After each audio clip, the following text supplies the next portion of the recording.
We go hiking, guys. Recess time na raw. Yung kaakyat lang namin. Doon yung papunta namin.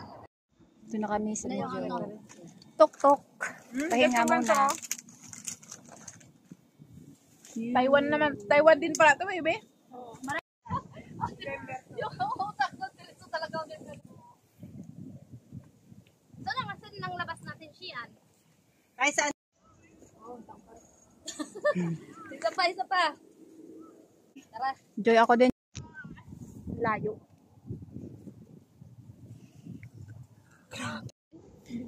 Laki kasi ni Joy. Hindi ka siya doon.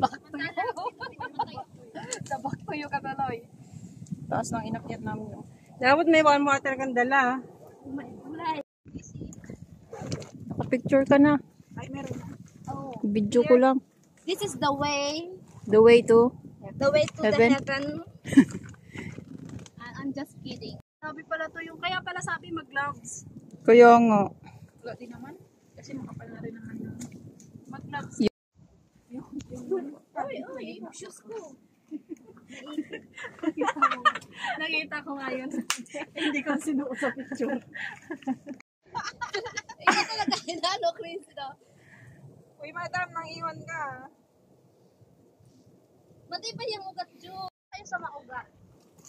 Maugat. Sabihin mo. Anong klaseng maugat yan? Ayun, wala ka naman ibang mamahawakan kundi yung ugat ko.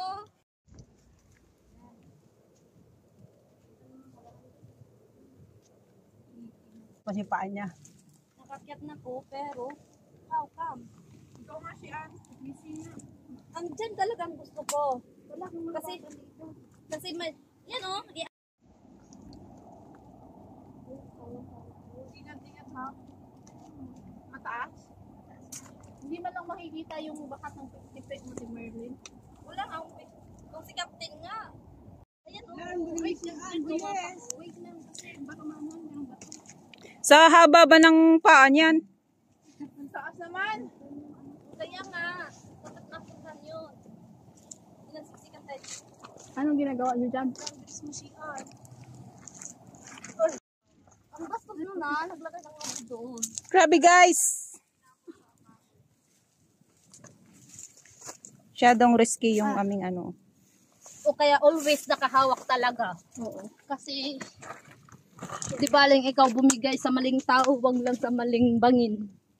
Yes. Ang gaalaw. Hello, Joy. Texting mo naman, Joy. Pangga. Yun pala yung purpose ng paghuhubad nila, oh. Nag-pictorial doon. Ay, nag-ano ka pangga? Ito na. Dalo po di, lalagyan ng bawang. Tapos yung background mo, nag-uya. magagawain tayo. Wait. Sawa. Kakalabahin. Tama na. Nasawa na ako sa... Patalikod. Mas maganda. Chrissy. Teka lang, ha? Manood siya? Hindi.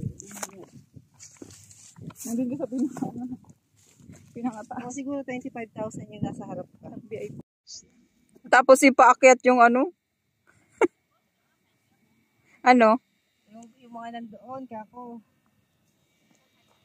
Yung mga nag-ano kasi, nag-ano sila, taga-taga nila dun sa...